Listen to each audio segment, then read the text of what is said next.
Today, I'm doing an unboxing of the budget-friendly version of my favorite paddleboard pump. So, let's quickly rewind this video and get this unboxing underway. Now, AirBank did send me this pump to show you guys today in this unboxing video, so just know that this video is sponsored in that way. Right on top of here, we get just a welcome pamphlet as well as your user manual for this Puffer Pro or this Puffer pump. Obviously, this manual is for you, the Puffer pump, which you have today, and also the Puffer Pro version of this pump as well. So first thing we'll pull out here is the pump itself. Dun, dun, dun, dun.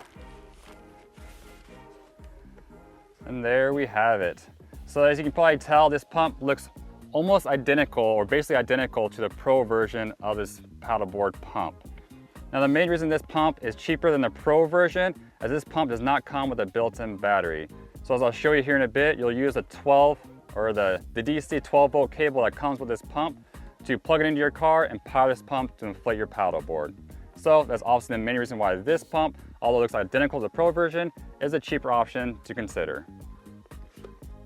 Moving on to the next item in this box, we'll pull out all the accessories here that come with the pump. Move this back here a little bit. Here we go. So in this bag, we get quite a few things here. We also get the hose, which you'll use to connect to the back side of the pump to obviously inflate your paddleboard or whatever else you want to inflate. You also have all these adapters, which basically allows you to pump a variety of things other than just paddleboards even. You can inflate things like air mattresses or even wings if you're into winging on the water as well, and just a variety of different things. So it's super cool that you can use these to connect up right onto the hose here, using an adapter to pump a variety of other things to make this pump more useful and more convenient for you to use for other things as well in your life. So awesome to have and a great accessory to use. You also have this bag of spare parts for the pump, which is also nice to have if anything breaks as well. Then lastly, we have this DC 12 volt power cable, which powers the pump to inflate your paddleboard. After that, the last thing we have here in the box is the nice little case that it comes with. So pull it out here, the plastic. To the side here, and then boom, there you go. A nice pouch that you can use to fit everything inside of. So the pump, the hose, the power cable, all the accessories, all fit inside this paddleboard or this pump bag, which is super nice to have. Now I'm not going to talk about all the features of this paddleboard pump and everything that it can do, as I've already done a full entire review of the Pro version of this pump. So if you do want to learn more about all the ins and outs of this pump and how it works, I encourage you guys to go check out that video, which is linked down below. But I will do a quick inflation or test run of this pump, and I'll pump up one of my paddleboards I brought with me today, and I'll inflate it all the way up just to see how long it takes this pump to fully inflate one of my paddleboards. So let's get that set up and see how long it takes. So first things first, we actually have to plug in this cable to the back side of this pump here. So simply plug it in right here, and then plug in the power side to my 12 volt power supply in the back of the truck right here. So I'm just gonna walk over here and plug this in real quick.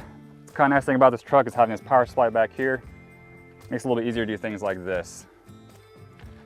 So now that is hooked up, we'll power on our pump here, get it set up. Then I'm gonna inflate it or set the pressure to, we'll just do 15 PSI today for this paddleboard. Now that I got that set up here, I'm gonna connect my hose to the back side of this pump on the inflation side, as obviously you do not want to connect it to the deflation side. You can do that later on. Do it this way. And noticing that this side of the connector is a little bit different than the Pro version. The Pro version, this part right here, kind of spins more freely as I'm putting it on, so it's easier to do really quickly. This one looks like you have to spin the entire hose to connect it. Not the end of the world, but I think in comparison to the Pro version, I like the connecting part easier, or it's more easy to use on the Pro version. All right, got that connected up here. Gonna pull my paddleboard out here, set it up real quick. I'm just gonna set it on the ground here, roll it out. There we go. Now this board is a 10.8 by 33 inch paddleboard, And its volume, I don't remember the volume is on this paddleboard, or liters. It is 331 liters. So just know you can kind of use that as a reference point for today's test. All right, make sure my pin is up. This pump is ready to go. I'm just gonna set it down here on the paddleboard itself. Make sure this is all tight. I'm gonna connect it up. Good seal there. And let's get this test underway.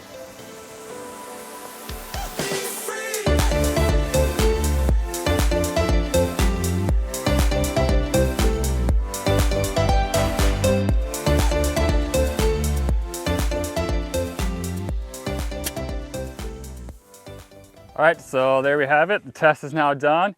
And this pump actually took 2 minutes longer to fully inflate this paddleboard versus the pro version of this pump, which I'm actually kind of surprised about. So end of the day, this pump was able to fully inflate this paddleboard up to 15 PSI in 11 minutes. Actually 11 minutes and 3 seconds.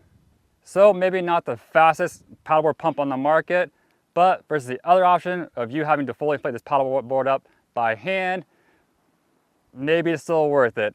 Now me personally, I could probably inflate this paddleboard up by hand twice as fast as this pump, but also, as you can see today, I'm already sweating and I haven't done anything physical yet today. So on a hot day like today, I would definitely more opt to have this fully inflate this paddleboard up versus me having to do a hard exercise, having to inflate this board up by hand myself. So take or leave it, but that's the stats on this pump. So lastly, let's talk about the pros and cons of this paddleboard pump. Now obviously the list isn't super long, but in terms of pros for this paddleboard pump, number one, it is a more affordable option to consider buying versus the pro version. And then number two, it does all the basic stuff that you need to do in terms of inflating your paddleboard pump or inflating anything else that you need it to. The cons for this pump are one, you do have to physically plug it into a power supply such as your vehicle in order to power it to fully inflate your paddleboard. So with that, you do have to be close to your vehicle in order to power this pump to inflate your paddleboard. Versus the pro version that has a built-in battery, you can simply take this pump with you to the beach or wherever else you're at to fully inflate your paddleboard, not having to use a vehicle to supply the power. So that's one con of this paddleboard pump. And then the other con with this paddleboard pump is that it does take a little bit longer versus the pro version to fully inflate your paddleboard. So this pump is about 2 minutes slower than the pro version of this pump to fully inflate your paddleboard up. So at the end of the day, this is still a quality pump to consider if you are looking for a more affordable version of electric paddleboard pump. Also, if you are interested in learning more about these pumps or other pumps that AirBank has to offer and also get a 5% discount off your order, feel free to check out my link down below, which will give you all that information and a discount as well. That's it for today's video though, and once again, a huge thank you to AirBank for sponsoring this video with this paddleboard pump. Hope you guys enjoyed it, and I'll catch you guys in the next one.